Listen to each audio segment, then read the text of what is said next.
Vamos a orar ahora un momentito al Señor y pedir que en esta tarde la palabra que voy a compartir con ustedes, que llevo varios días dándole vueltas y tengo la sensación de que todavía no he logrado decir y compartir todo lo que Dios ha puesto en mi corazón.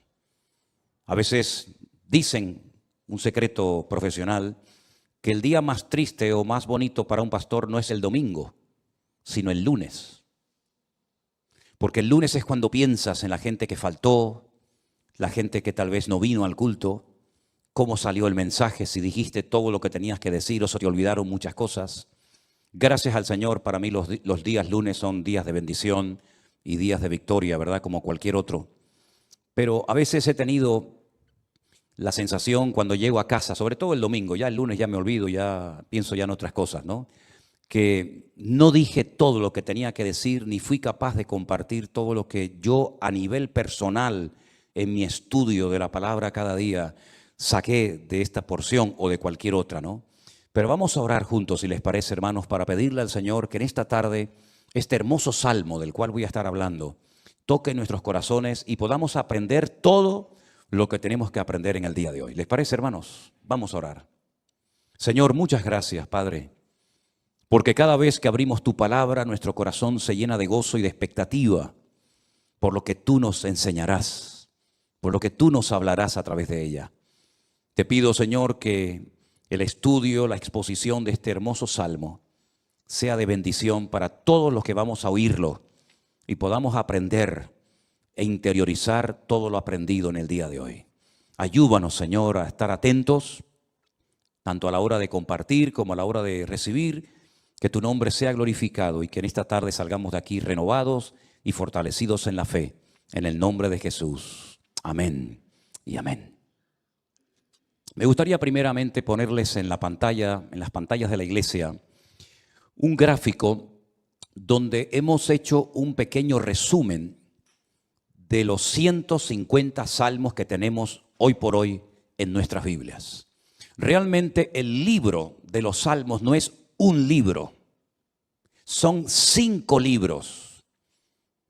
Y esos 5 libros se llaman en su idioma original Teilín. Y yo ya he dicho muchas veces que todo lo que termina en in es masculino plural. Teilín significa alabanzas. Teilá es alabanza, Teilín es alabanzas. Este es el libro de alabanzas, el himnario, el libro de canciones del pueblo de Israel, que hasta el día de hoy se siguen cantando muchos de estos salmos. Por eso es muy hermoso leerlos a menudo y memorizarlos y enseñarlos a nuestros hijos, enseñarlos a los que nos rodean, porque traen mucha bendición a nuestra vida. Hay salmos para todos los gustos. Hay salmos 100% mesiánicos, es decir, salmos que apuntan a la vida del Señor Jesucristo. Por ejemplo, un salmo que describe los sufrimientos de Cristo en la cruz, el 22. Hay salmos que son oraciones, por ejemplo el 90, el Salmo 90, que por cierto mi suegra Esperanza se lo sabe de memoria, con la edad que tiene, es una oración que hizo Moisés. Y esa oración de Moisés la tenemos en la Biblia, ¿verdad? Señor, tú has sido nuestro refugio de generación en generación, antes que los montes nacieran y fueran formados la tierra, ¿verdad? Ese es el Salmo 90. Tenemos el más extenso, el capítulo más extenso de la Biblia, el 119, el que todos ustedes se saben de memoria, ¿verdad? El más pequeñito, el 117, que es la letra de una antigua canción que cuando yo me convertí se cantaba mucho esa alabanza, pero ya como que se ha olvidado. Alabad al Señor, naciones todas, pueblos todos, alabadle, bendecid su nombre, ¿verdad? Tenemos el famoso Salmo 133. Mirad cuán bueno y cuán delicioso es habitar los hermanos juntos en armonía. Tenemos salmos proféticos, salmos que son quejidos, lamentos, ¿verdad? Tenemos la oración de los ancianos, la petición, el salmo de los ancianos, el salmo de las personas que ya han pasado a otra etapa de la vida. Es un salmo precioso también. Pero todos esos salmos se fueron recopilando a lo largo de la historia en diferentes periodos.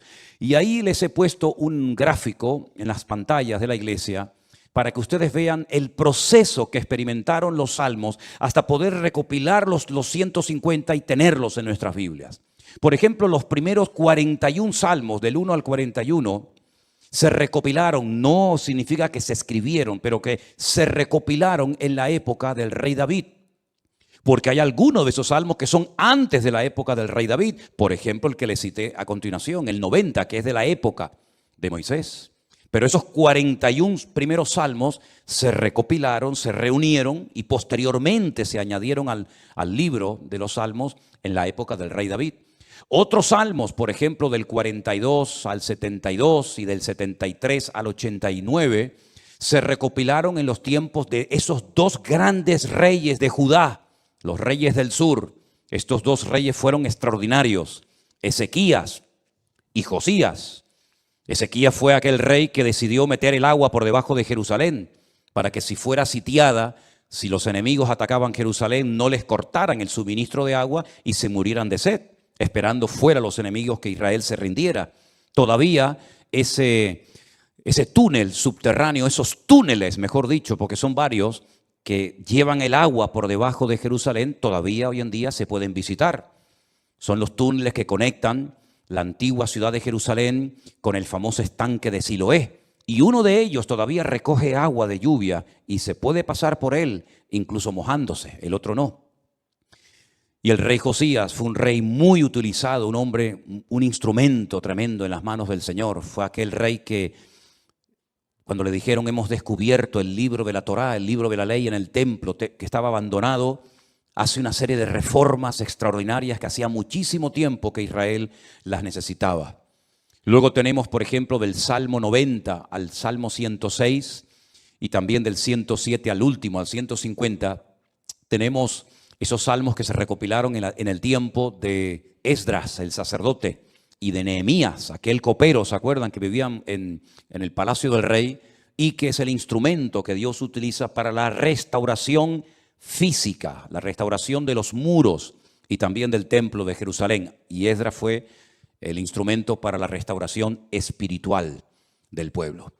Porque una cosa es que tú seas restaurado en tu economía, en lo natural, sea economía, sea salud, sea familia, que está bien, Dios también está interesado en restaurar esas áreas de tu vida. Y otra cosa muy distinta es la restauración espiritual de una vida. Tú puedes ser restaurado, digamos, en tu economía, pero no significa de que hayas sido restaurado en lo espiritual. Y si quieren ver un ejemplo claro de lo que estoy diciendo, vayan, por ejemplo, al famoso libro de Ezequiel, en el capítulo 37, cuando el Señor le dice a Ezequiel, ven que te voy a enseñar algo, y lo lleva al cementerio más antiguo del mundo, que está al este de Jerusalén, en el Monte de los Olivos, cementerio que tiene más de 3.000 años, que se puede visitar hoy en día, que se conoce, bueno, el nombre que le dan los judíos hoy en día es el Bet Hayim, que es la casa de los vivos, pero realmente era el valle de los huesos secos, porque es un valle lleno de huesos, un valle lleno de muertos. Y el Señor, estando él en Babilonia, le muestra ese valle, ese cementerio, y le dicen, ¿tú crees que estos huesos vivirán? ¿Tú crees que volverán a la vida estos huesos secos en gran manera, que en algunos casos hay años y años que están ahí enterrados? Y el profeta Ezequiel le dice al Señor, yo no sé, Señor, lo que va a pasar con estos huesos, con estos muertos. Y el Señor le dice, predícales, profetízales a los huesos. Y dice que mientras les predicaba, comenzaron a levantarse esos huesos y se formaron cuerpos humanos, seres humanos, con piel, con tendones, con miembros, con cuerpos. Pero dice que eran como muertos vivientes, les faltaba el espíritu. No se movían, estaban ahí quietos como zombies. Y el Señor les dice, les falta el espíritu. Profetiza, habla para que el espíritu entre en ellos. Y al final del capítulo 37, el Señor le explica al profeta Ezequiel lo que significa esa visión y le dice, esta es la casa de Israel. Estos son los hijos de Israel, que van a experimentar un resurgir como pueblo, como nación, una restauración nacional, que en los tiempos de Ezequiel era impensable, pero que nosotros sabemos que se ha producido en el siglo XX, en mayo de 1948, los huesos secos, esparcidos por todas las naciones de la tierra, se levantaron en un solo día como pueblo. Y ahí están, con su himno, con su bandera, con su tierra, con su capital. Pero la restauración espiritual aún no se ha producido. Todavía falta la restauración más importante del pueblo de Israel, y es la restauración espiritual que se va a producir cuando ellos reconozcan a Yeshua HaMashiach como el verdadero Mesías, Mesías que traspasaron, Mesías que rechazaron, pero que verán algún día que era el verdadero Mesías. En los Salmos encontramos mucha información acerca de la restauración nacional y espiritual del pueblo de Israel. Encontramos que dicha restauración se llevaría a cabo a través de la obra de Cristo, del Hijo de Dios humanado y encarnado, que habitaría entre los seres humanos como un ser humano más. En los Salmos también encontramos al principio mucha información acerca del tipo de salmo que vamos a leer. Por ejemplo, hay salmos que en la parte de arriba pone Mictán. ¿Lo habéis visto alguna vez? Mictán. Y uno dice, ¿y eso qué significa? Mictán es una enseñanza profunda. Un salmo que ponga arriba como título Mictán es una enseñanza a tener en cuenta. Es una sabiduría expuesta por escrito para que el que la lea, el que la reciba, el que la cante, sepa que está cantando verdades muy profundas que nacen del corazón de Dios. Hay salmos que, por ejemplo, pone Salmo de Segilot, y significa que es un salmo que se tenía que tocar con instrumentos de cuerda, porque no todos los salmos se tocaban con instrumentos de cuerda, había otros que eran de percusión y otros de viento. Hay salmos que pone, por ejemplo, Shir LaMa'alot, salmo cántico de las subidas, que eran los salmos que cantaban los peregrinos cuando subían a Jerusalén 3 veces al año a celebrar la fiesta de la Pascua, la fiesta de los tabernáculos, que era la última, y en medio la fiesta de Pentecostés o la fiesta de Shavuot, las semanas. Y también algunos creen que había escalones en el templo de Jerusalén donde se ponía el coro, y esos salmos de las subidas desde allí los cantaban. Pero en este salmo, si ustedes lo pudieran ver en hebreo, al principio pone mitzmor, y la palabra mitzmor significa que es un salmo que hay que cantarlo. Nosotros como cristianos no tenemos esa costumbre, lamentablemente, porque el salmo nos indica que este salmo habría que cantarlo desde el versículo 1 hasta el último versículo, hasta el versículo 5. Nosotros lo hemos leído, pero realmente es un salmo que, según las instrucciones que Dios nos da, tendríamos que haberlo cantado. Y es la mejor manera de aprender capítulos enteros de memoria de la Biblia, poniéndole música. Y es la mejor forma de aprender, ya digo, capítulos y capítulos enteros de la Biblia. Ahora, el Salmo 127, que es el que se leía en esta tarde, si ustedes buscan su Biblia, empieza diciendo que si el Señor, el Eterno, Jehová, como dice la versión Reina Valera, no edifica la casa, en vano trabajan los que la edifican. Tenemos que explicar brevemente a qué se está refiriendo el autor de este salmo, que pudo ser David, que le escribió un salmo, una enseñanza a su hijo Salomón, o como opinan otras personas, pudo ser un salmo que lo escribió Salomón con una enseñanza que heredó de su padre, el rey David. Sea como sea, la declaración que hace el versículo 1 es muy interesante. Si Dios, el Eterno, nuestro Creador, no edifica la casa, en vano trabajan los que la están edificando. El sueño de David, que nunca lo vio cumplido, era construir un templo para su Dios. Dios nunca le dijo a David que lo hiciera, pero nació en el corazón de David el anhelo, el deseo de tener una casa, un templo, sobre todo para que el arca de la alianza, que tenemos ahí en la entrada de la iglesia como una réplica, para que ustedes pudieran ver el tamaño original que tenía el arca de la alianza en aquellos tiempos, en vez de estar debajo de una lona, debajo de una tienda de campaña, pudiera estar en un templo bonito, grande, bien decorado, espacioso, etcétera, etcétera. Ese era el sueño de David, pero nunca lo vio cumplido, porque el profeta Natán le dijo que él no tenía el aval, el respaldo de Dios, el permiso del Señor para construir dicho templo. Ese templo solamente podía ser levantado en un lugar, no podía ser levantado en cualquier parte, sino encima de lo alto de un monte llamado el monte Moriah. Es una palabra compuesta, el lugar donde Dios me enseña. Moriah viene de maestro, Moré, Morá, Morim, Morot, y Yad es el diminutivo del nombre de Dios. El monte donde Dios es mi maestro, el monte donde Dios me enseña y me instruye, ¿verdad? En ese monte vivía un señor llamado Arauna, que era un jebuseo, los antiguos habitantes de Jerusalén. Y allí sube el rey David.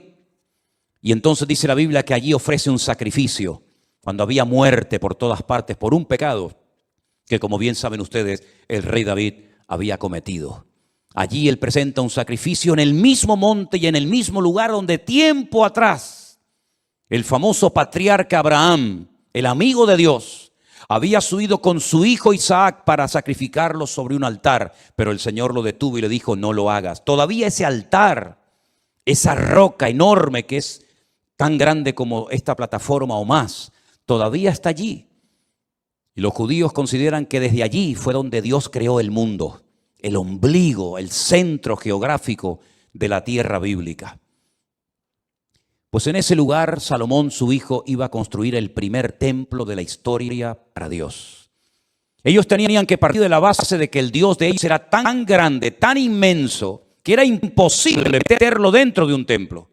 Es totalmente imposible meter a Dios, limitar a Dios dentro de un cubículo, dentro de un edificio, porque ya el Señor le había dicho a David que el cielo es su trono y la tierra es el estrado de sus pies. ¿Qué templo me van a hacer ustedes para mí?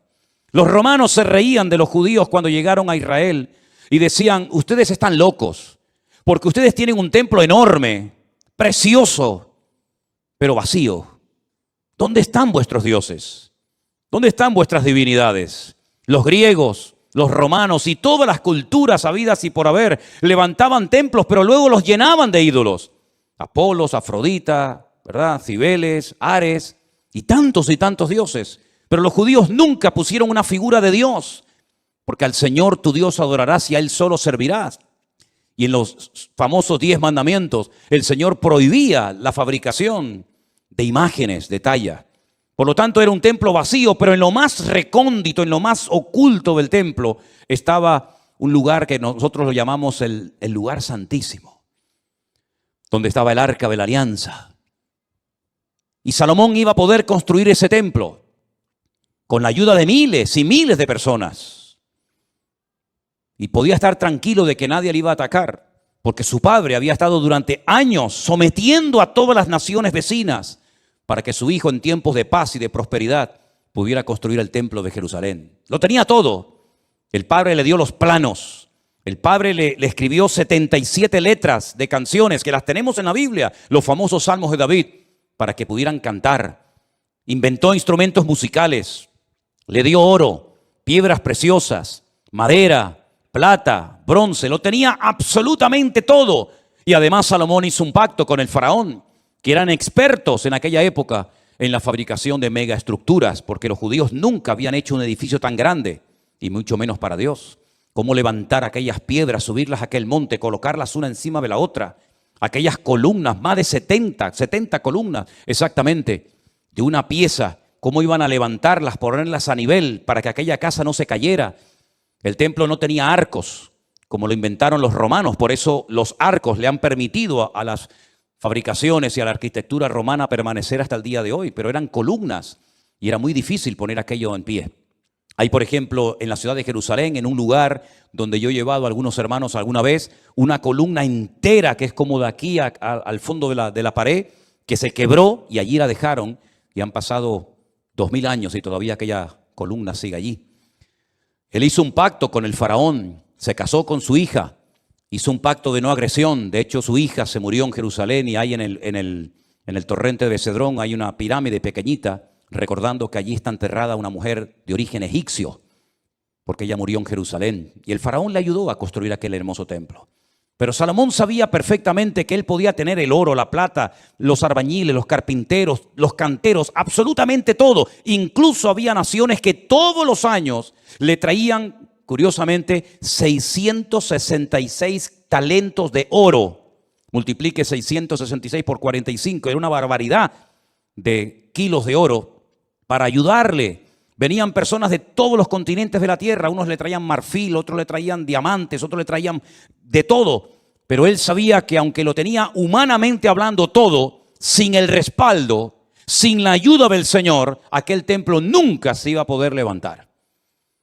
Y aquí hay una primera lección que tenemos que interiorizar nosotros como cristianos en el día de hoy. Nosotros nos podemos esforzar mucho y de hecho el esfuerzo forma parte de la vida cristiana. Esfuérzate y sé valiente, le decía el Señor a Josué, ¿verdad? Josué capítulo 1. Esfuérzate y pelea, le decía el apóstol Pablo a Timoteo. Pero por mucho que nos esforcemos, por mucho que trabajemos, por mucho que madruguemos o por mucho que trasnochemos, sin el respaldo, sin el favor de Dios, todo lo que hagamos nos sirve absolutamente para nada. ¿Cuántos dicen amén? Algunos creen que por trabajar más van a ganar más y se equivocan. Porque la Biblia no enseña que para ganar más hay que trabajar más. Si usted quiere ganar más, no haga eso, porque lo está haciendo al revés. Si usted quiere ganar más, yo después le digo lo que tiene que hacer. Pero no trabajes más para ganar más, porque vas a ganar menos y te vas a terminar agotando. Porque la Biblia dice en el Salmo que hemos leído que si el Señor no edifica la casa, en vano. Y esa palabra en vano, esa expresión en hebreo en vano, significa para que no llegues al agotamiento físico y mental. ¿Qué les parece? Para que no llegues a un momento que digas, ya no aguanto más, estoy reventado, estoy cansado. Llego el fin de semana, quiero descansar y el lunes voy igual de cansado o peor. Y vas acumulando cansancio y durante la noche no duermes. Cuando dice el Salmo 27 que una de las bendiciones de Dios es poder dormir tranquilamente por la noche. Dice que a sus amados el Señor les dará el sueño. Y hay muchas personas que darían cualquier cosa con tal de poder dormir en paz, como nosotros, los hijos de Dios, que hemos aprendido a depender y a descansar en el Señor, podemos dormir en paz. ¿Cuántos dicen amén?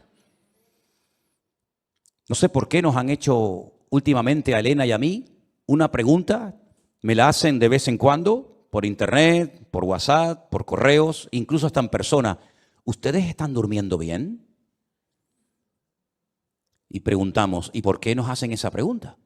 Sino porque con todo lo que tienen, todo el jaleo de atender gente de aquí y llamar, ¿ustedes duermen bien? Y la respuesta de Elena siempre es la misma, dormimos perfectamente.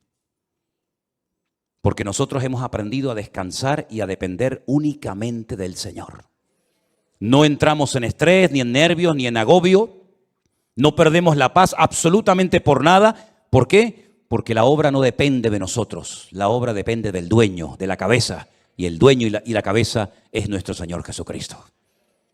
Me da mucha pena, mucha lástima cuando veo a cristianos agobiados, cargados, estresados, con la tensión disparada.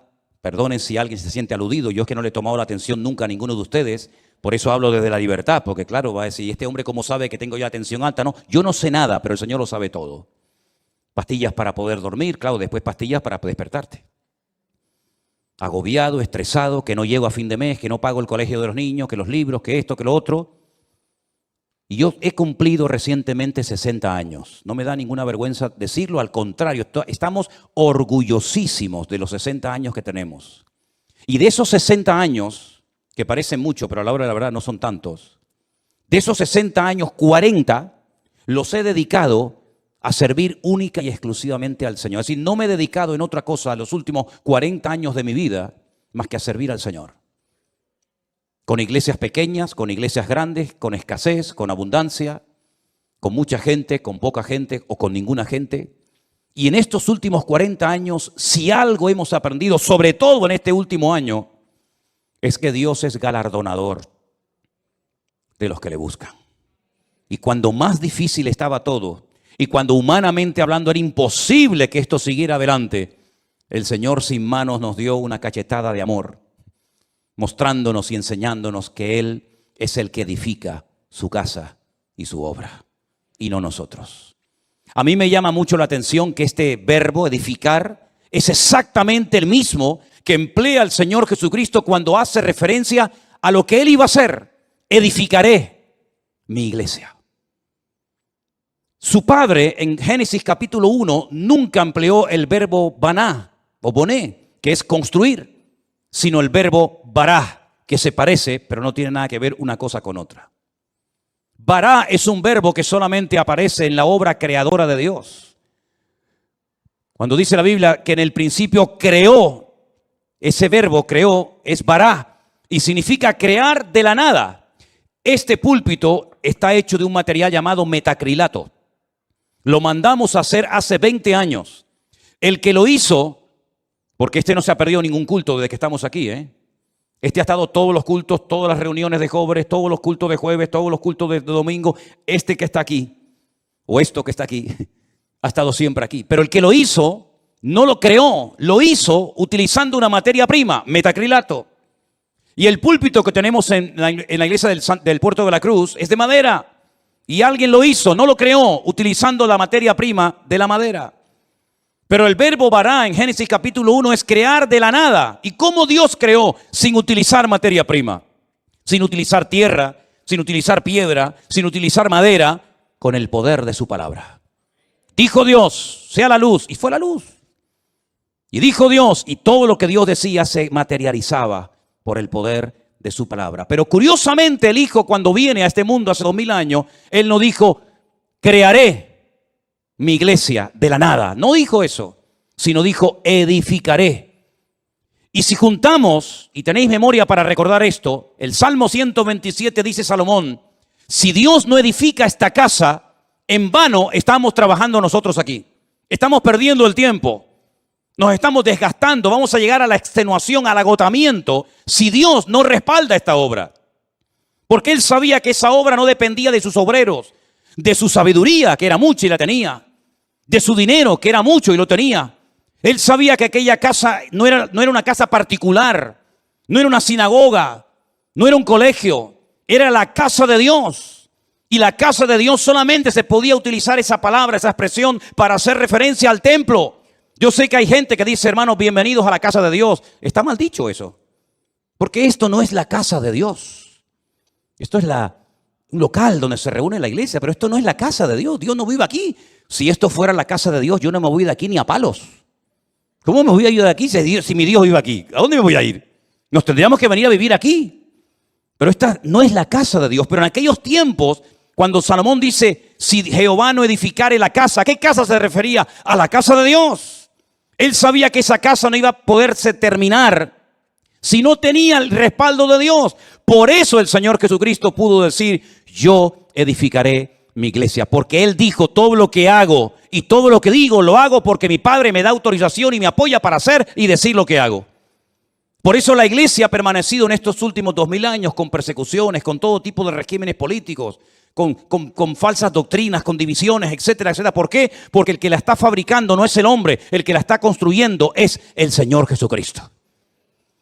Y nosotros somos piedras vivas en ese edificio, pero la piedra angular, la que soporta todo el peso, es nuestro Señor Jesucristo. La piedra que desecharon los edificadores ha venido a ser la cabeza del ángulo. Bendito sea Dios. Piná, Rosh Piná. Eso es, Rosh Piná. Hay un pueblo en Israel muy bonito que se llama Rosh Piná, que significa la cabeza del ángulo. Pero este salmo, ¿sabes? Te da una calma, te da una paz impresionante, porque no tienes que estar dependiendo de tu esfuerzo personal, sino del respaldo de Dios. Y yo le hacía esta mañana a los hermanos del Puerto de la Cruz 2 preguntas que se las voy a hacer ahora a ustedes. ¿Dios está respaldando lo que estás haciendo? Piensa bien, Todos no vamos a ser pastores, todos no van a ser predicadores, evidentemente. Pero todos y cada uno de ustedes, de nosotros, nos dedicaremos en la vida a algo. Pero mi pregunta es, ¿a eso a lo que hoy por hoy te estás dedicando, tú notas en tu vida el favor de Dios, el respaldo de Dios?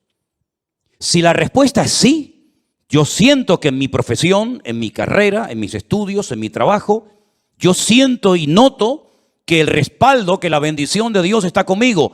Gloria a Dios, no sabes cuánto me alegro, hermano. Pero si la respuesta es no, entonces ¿por qué lo estás haciendo? Si sabes que Dios no te ha mandado a hacer lo que estás haciendo, ¿cómo te atreves a hacerlo? Porque la segunda pregunta que les iba a hacer es, ¿por qué estás haciendo lo que estás haciendo? ¿Para ganar un sueldo? Es decir, ¿tú sabes que no estás haciendo lo que Dios quiere? Esa no es la voluntad perfecta de Dios para tu vida, pero igualmente lo haces porque a final de mes un señor te pone un sobre con un dinero para poder cubrir tus necesidades. ¿Así es como tú te has montado tu vida cristiana? ¿Te ves haciendo lo que estás haciendo tus próximos 10 años, 20 años de tu vida? ¿Ese es el futuro de tu vida? ¿Dedicarte a lo que estás haciendo? Si es la voluntad de Dios, gloria a Dios, siga adelante. Pero como la vida es tan corta y cuando te des cuenta pasó, ¿cómo hay creyentes que se han dedicado toda la vida a hacer lo que saben que no era la voluntad de Dios perfecta para ellos, pero al fin y al cabo lo hacían para al final de mes recibir un sobrecito con un hueso que te daba un señor que le sobraba de todo, que a veces no te pagaba lo que tú merecías por haber trabajado tanto, pero dependías de él hasta para poder poner un poco de gasolina a tu coche o comprar una compra, hacer una compra en un supermercado? Para eso murió el Hijo de Dios en una cruz, para que viviéramos como la gente del mundo, sin marcar una diferencia y sin demostrarle al mundo que Dios nos enseñó a nosotros en su palabra un estilo de vida diferente. Yo te voy a confesar algo que probablemente es la primera vez en mi vida que voy a decir en público. Yo no sé si en algún momento, en alguna iglesia, en alguna predicación, desde los 19 años que estoy sirviendo al Señor, yo he dicho alguna vez esto que voy a decir ahora. Esto sería como dicen en televisión, esto es una primicia. ¿Tú sabes cuál era la preocupación, la gran pregunta que yo tenía en el tercer año de escuela bíblica, de seminario, cuando yo estaba a punto de salir? ¿Sabes cuál era mi pregunta? ¿De qué voy a vivir? Porque yo no quería volver a la casa de mis padres. Porque yo le había dicho a mi padre que el Señor me había llamado. Y cuando él me preguntaba, ¿de qué vas a vivir? No había iglesias por ninguna parte. Hoy en día hay iglesias por todas partes. Pero en aquellos años, hace 40 años, no había iglesias prácticamente por ninguna parte. Eran contadas con los dedos de una mano las iglesias que, por ejemplo, había en Tenerife. Muchas de las iglesias que ustedes conocen o han visitado, o a lo mejor han estado, no existían. Las iglesias eran de 10, 15 personas. Había muy poca gente, un culto de jóvenes con 5, 6 jóvenes. Era un avivamiento. No había prácticamente nada y la pregunta que yo tenía en aquellos años era, ¿de qué voy a vivir? Porque no quiero volver otra vez a vivir en la casa de mis padres. Porque sería entonces darle la razón al viejo de que me equivoqué. Y al fin y al cabo tengo que volver a vivir con ellos hasta para poder comprarme un par de zapatos. Pero casi la última semana de estudiar en aquella escuela bíblica en Las Palmas, en un piso allí cerca de las playas de las Canteras, llegó un misionero, como eso ya les he contado en otras ocasiones, y me pidió que viniera aquí a Tenerife a echarle una mano en la obra. Y desde ese día, el 31 de mayo me gradué. Mayo tiene, desde el 1 de junio de 1981. ¿Qué día es hoy? ¿Cuál? 31 de octubre, fíjate. Desde el 1 de junio de 1981 hasta el 31 de octubre del 2021, yo no he hecho otra cosa en mi vida más que servir al Señor. Me pude casar, pudimos viajar, hemos fundado iglesias en algunos lugares y estamos disfrutando de la obra del Señor como nunca jamás en la vida habíamos soñado. Sabemos lo que es estar sentado en una cama con una libreta, con una calculadora, sacando los gastos del mes y diciendo, no llegamos, no llegamos, no llegamos. Pero también sabemos lo que es, el Señor es mi pastor y nada me faltará. Hemos aprendido a vivir en escasez como no te imaginas. Y hemos aprendido a vivir en abundancia. Hemos aprendido a dormir en cualquier lugar. Porque el Señor nos ha mostrado de que cuando una persona es capaz de hacer un mínimo gesto por el Señor respalda y bendice la vida de esa persona. Y tengo un temor tremendo en mi corazón por toda la manera como el Señor nos está bendiciendo y abriendo puertas en todas partes. Porque sabemos perfectamente que no es por nuestros méritos, no es por nuestros méritos. Quiero decirles que cuando muchos de ustedes vinieron a esta iglesia, nosotros ya hacía años que estábamos aquí. Hacía años que estábamos en este lugar. Y el Señor ha ido edificando poco a poco su obra. Y hoy en día podemos hablar para la gloria del Señor de miles y miles de personas que en todas partes del mundo, muchos de ellos han conocido al Señor Jesucristo como su Señor y Salvador personal en este último tiempo. Anoche tenía una reunión por Zoom con todos los hombres de la iglesia virtual del grupo número 2, gente con más de 80 años, dándole gracias al Señor porque en la recta final de su vida, como ellos mismos decían, han conocido el Evangelio del Señor Jesucristo y tienen un hambre por conocer más y más de la palabra que a mí realmente me deja sorprendido todo lo que el Señor está haciendo. Yo quiero decirles a todos y a cada uno de ustedes que yo también tuve tu edad y estuvimos dispuestos cuando éramos jóvenes, recién casados con 21 años, a pagar un precio. Y nos llamaron locos. Los pastores nos reunían de vez en cuando y nos decían, estáis locos. ¿Cómo sois capaces de ir con una niña pequeña como era Priscila en aquellos años a un país tan lejos, sin conocer prácticamente a nadie, a vivir por fe? Pero cuando el Señor edifica su obra y cuando el Señor respalda su obra, no hay impedimento que pueda frenar la vida de un hijo y una hija de Dios. Y yo quiero desafiarte a que tú pierdas el miedo, porque si de algo a mí me ha servido el Salmo 127 es a perder el miedo. Si Anderson, que está conectado al liderazgo y a los coordinadores de la iglesia virtual número 1, les hablara acerca de lo que cuesta, del presupuesto enorme que cuesta el hacer todas las actividades, nos quedaríamos con la boca abierta. Pero el Señor ha suplido de una forma increíble, porque el Señor es galardonador de los que le buscan y cuando Él edifica la casa, no hay nada ni nadie que la pueda detener. Fíjate que en el Salmo 121, si te das cuenta, habla de la casa de Dios, es decir, lo principal, la obra de Dios, nada ni nadie la va a detener. Pero en segundo lugar, habla de la ciudad. Si Jehová no guardare la ciudad, en vano vela la guardia. Este versículo, cada vez que me tocaba a mí guardia en el ejército, y te daban todas las balas y la metralleta y el armamento para estar de guardia, yo siempre lo decía en alta voz, si el Señor no guardare la ciudad, en vano vela la guardia.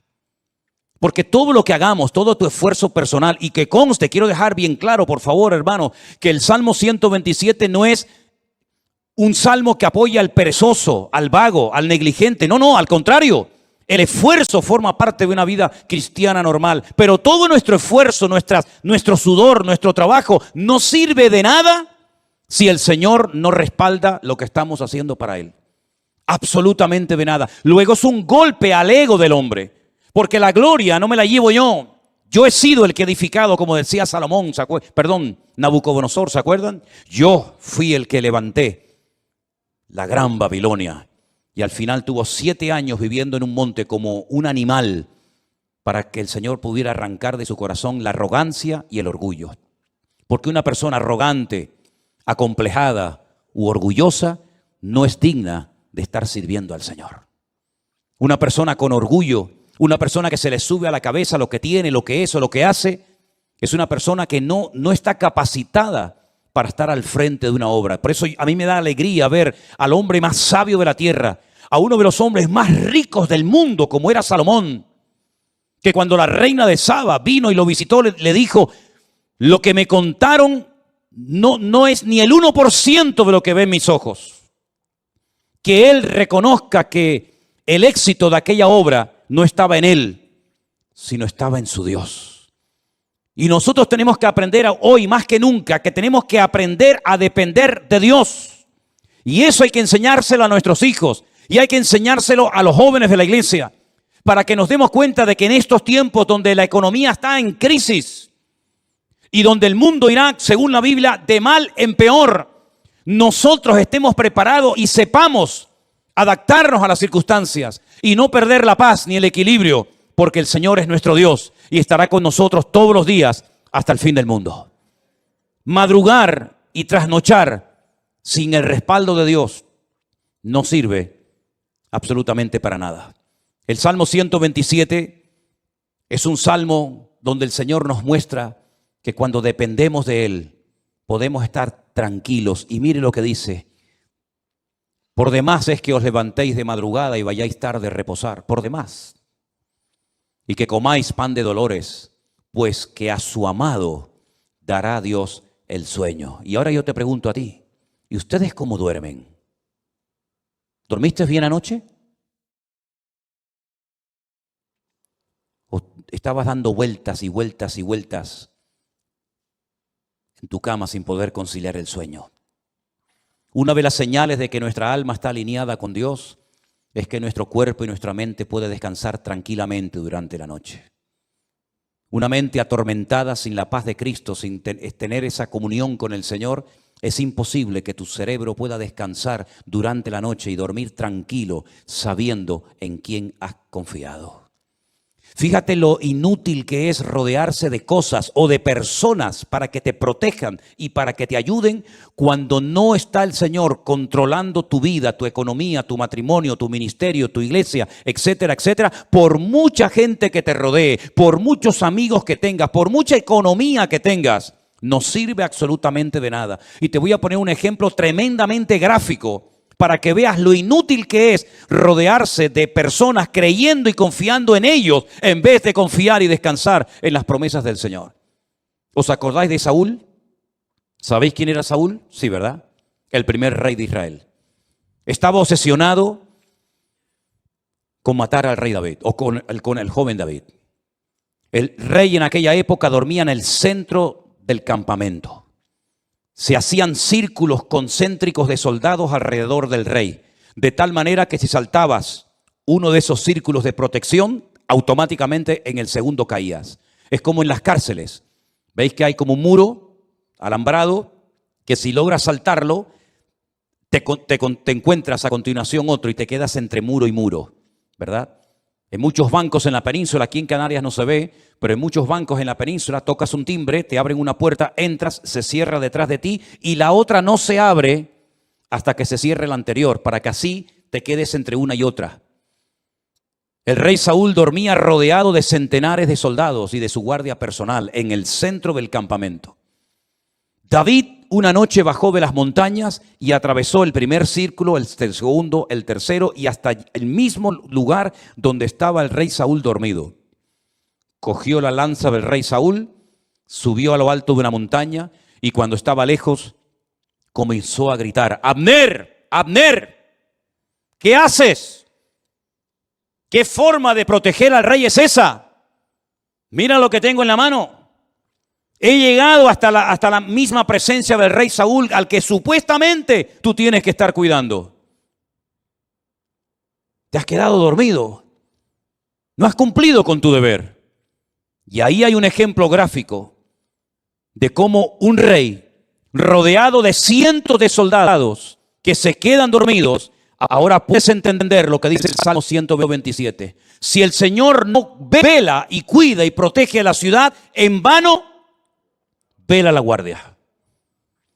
Todos se van a quedar dormidos espiritualmente hablando en estos últimos tiempos. Los políticos se van a quedar dormidos y no van a saber discernir el mundo espiritual. Los bancos se van a quedar dormidos y van a ser esclavos del próximo sistema mundial de economía. Los religiosos se han quedado dormidos hace siglos y son incapaces de discernir los tiempos y las ocasiones. Y la iglesia no puede entrar en ese juego. Por eso dice el apóstol Pablo: es tiempo de despertarnos del sueño. Despiértate tú que duermes y te alumbrará Cristo.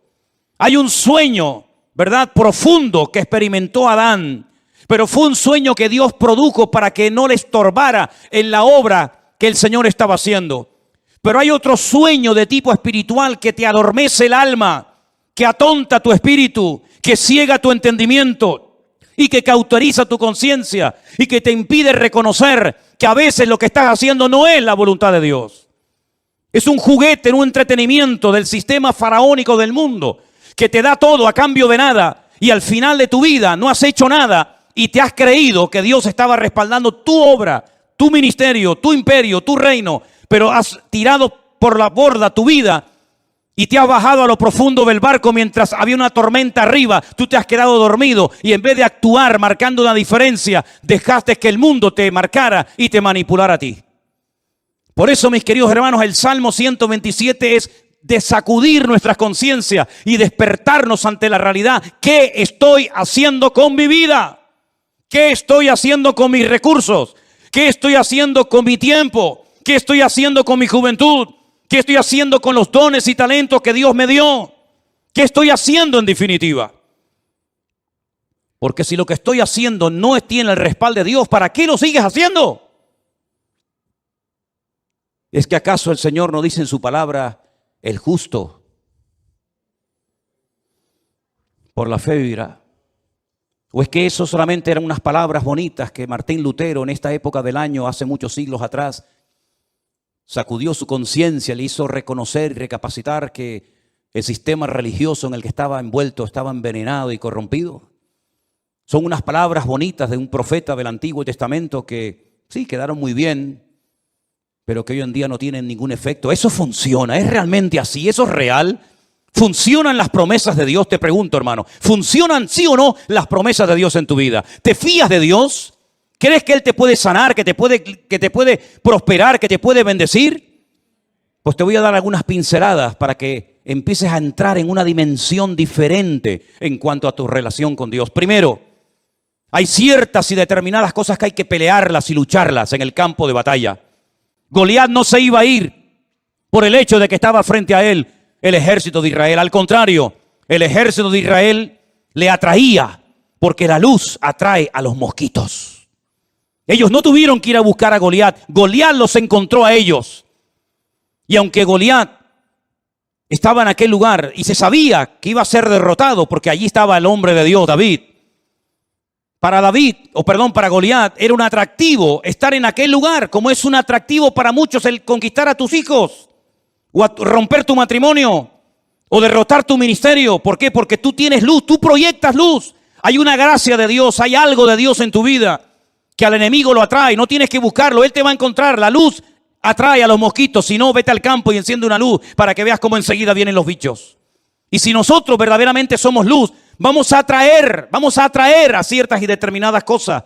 Y por eso la Biblia dice que hay que pelear. ¿Pero pelear qué? La buena batalla. Porque hay batallas que no las pelees porque vas a morir. Como Jonatán se fue a pelear una batalla que no tenía que haber ido nunca y murió. Pero Pablo dice, yo he peleado la buena batalla. ¿Estás peleando la buena o la mala batalla? Porque la buena te dará la corona de vida, la recompensa del Eterno. Pero la mala te quitará la vida, tu familia, tu esposa, tus hijos, y perderás el galardón de Dios. Hay bendiciones que vienen por pelearlas. La tierra está delante de vosotros, pero ahí están los filisteos, los amorreos, los cananeos, los jebuseos, los amonitas, los moabitas. Ir y pelear contra ellos. Y tuvieron que pelear y jugarse la vida, y derramar sangre, y tener heridas y cicatrices en el cuerpo para conquistar la tierra. Porque hay ciertas y determinadas bendiciones, claro, tú tienes que saber cuáles, que tienes que conseguirlas peleando la buena batalla en el nombre del Señor. Pero hay otros milagros que no vienen por pelear, sino simplemente por decir gracias por esta situación que estoy atravesando en mi vida. Cuidado, no solamente es una palabra mágica, gracias y ya viene el milagro. No, es una actitud. Es una edificación interior de tu alma producida por la obra del Espíritu Santo en ti. Y cuando tu corazón no tiene quejas ni dudas, porque puedes decir, yo sé en quién he creído. Eres capaz de llegar a un cementerio en un ambiente de derrota y de pesimismo, cuando incluso los familiares del difunto te echan en cara, si hubieras estado aquí mi hermano no estaría muerto, como diciendo tú eres el culpable, si tú hubieras estado aquí mi hermano estaría vivo. Y cuando te ponen todo tipo de impedimentos y de trabas diciendo no, deja las cosas como están, porque si movemos la piedra va a salir un olor terrible. Hace 4 días que ese hombre está ahí enterrado y esto va a ser terrible.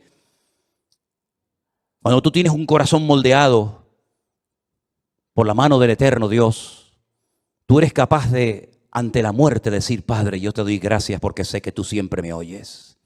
Y se produjo un milagro sin ayuno, sin oración, sin reprender demonios, sin gritos, sin shows ni espectáculos, sino simplemente con una expresión de gratitud y de dependencia del Padre. Yo sé que tú siempre me oyes. Lázaro, sal fuera. Y se produjo un milagro tremendo. Uno de los milagros más espectaculares de Cristo, simplemente por expresar gratitud en medio de la muerte y del dolor.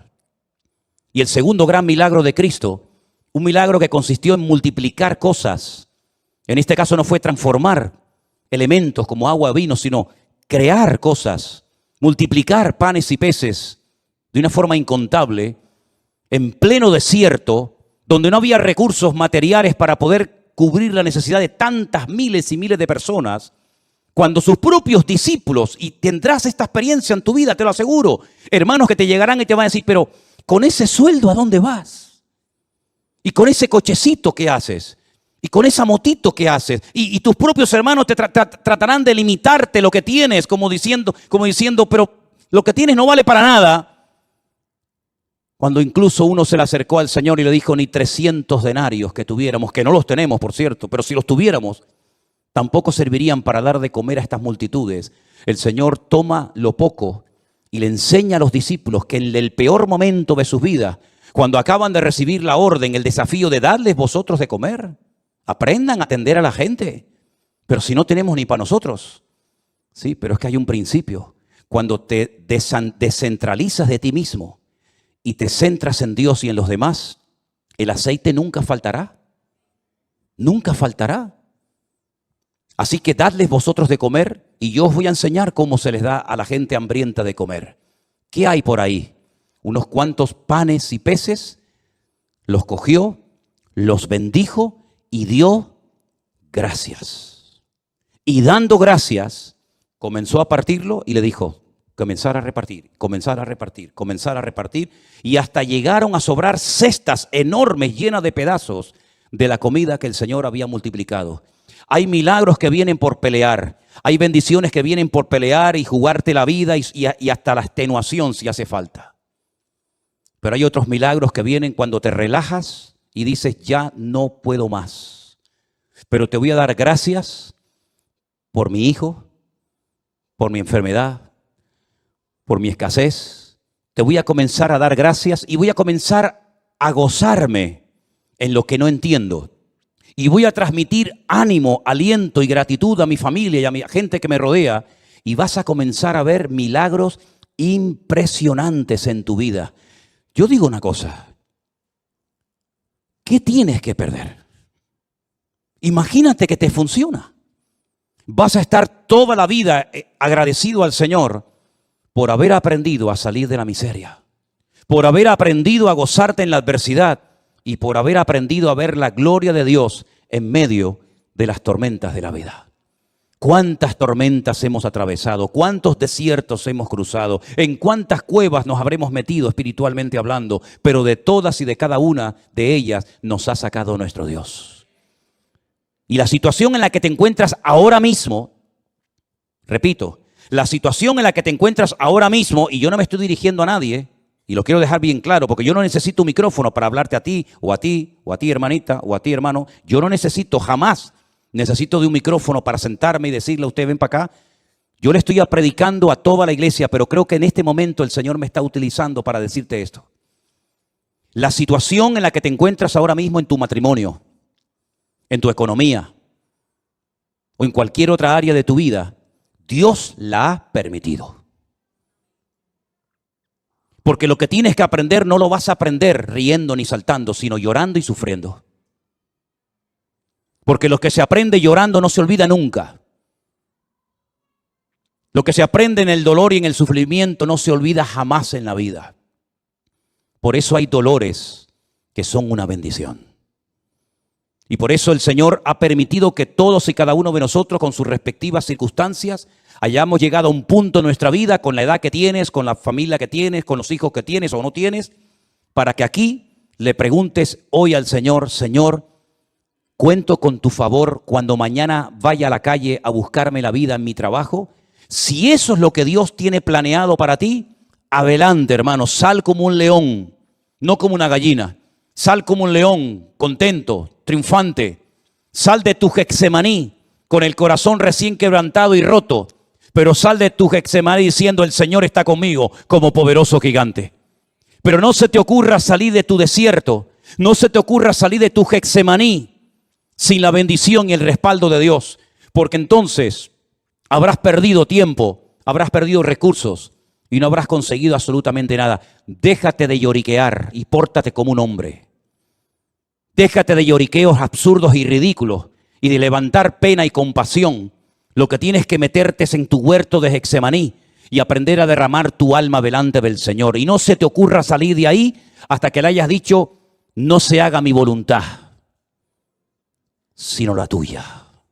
Porque hasta ahora lo que hemos querido es que se hiciera nuestra voluntad. Pero Dios el año pasado nos paró los pies a todos y nos dijo: a partir de ahora, lo que se va a hacer en mi casa y en mi iglesia es mi voluntad. Porque lo que yo quiero edificar, lo quiero edificar a mi manera, con mi estilo, con mi forma, y no con la forma y el estilo que me marcan ustedes.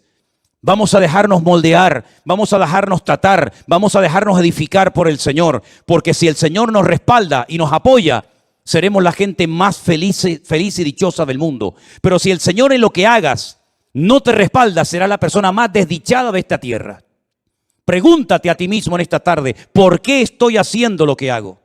¿Por qué digo lo que digo? ¿Por qué predico lo que predico? ¿Por qué hago lo que estoy haciendo?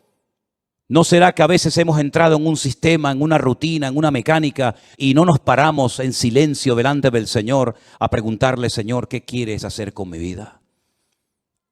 Si tú te atreves a hacerle esta pregunta sinceramente al Señor, te puedes llevar muchas sorpresas agradables. Pero tienes que ser valiente, porque este mensaje no va dirigido a cobardes. Los cobardes, este mensaje les da miedo. Los cobardes se enfadan, porque el enfado es la careta del cobarde. El enfado es el disfraz que utiliza la persona que en lo más profundo de su corazón tiene una inseguridad tremenda y no aprende a depender del Señor. Pero nosotros hoy estamos a cara descubierta ante la presencia de nuestro Dios y Él quiere hacer un milagro y un cambio en tu vida, pero deja que el Señor haga lo que quiera con tu vida. ¿Cuántos dicen amén? Cierra tus ojos ahí donde estás, mi querido hermano y hermana, y recuerda estas palabras. Apréndetelas de memoria. Si el Señor no edifica mi casa, en vano es todo lo que hago. Si el Señor no cuida de mi vida, las alarmas, los seguros, el plan de jubilación, etcétera, etcétera, no sirven para nada. Porque el que trae seguridad y protección a mi casa no es lo que tengo, es lo que soy en Cristo Jesús, mi Señor.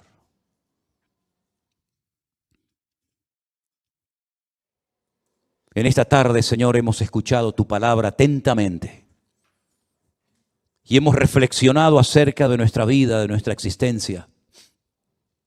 Y queremos pedirte en esta tarde, Señor, ayúdanos a depender 100% de ti, Señor. No confiamos ni creemos en nuestra experiencia, ni en nuestra fe, ni en nada, sino solamente en ti. Y por eso yo te ruego, Señor, que en esta tarde este salmo sea una base, un fundamento sobre la cual comencemos a trabajar y a edificar nuestra vida de hoy en adelante. Señor, edifica tu iglesia como tú quieras. Guarda tu iglesia como tú solamente lo sabes hacer. Y cuida de la vida de nuestros hijos, porque son las flechas, son las saetas que tú nos has dado para demostrarle al mundo que nuestra fe no muere con nosotros, sino que se la hemos traspasado también a nuestros hijos, a nuestra descendencia, para que tu nombre sea conocido en todas las naciones de la tierra. Guárdanos, Señor, en esta semana. Úsanos como nunca antes lo habías hecho. Y renueva nuestras fuerzas y danos sabiduría y de tu gracia, para que podamos en el nombre de Jesús glorificarte en todo lo que hagamos y en todo lo que digamos. En el nombre de tu amado Hijo Jesús. Amén. Y amén. Nos ponemos de pie, queridos.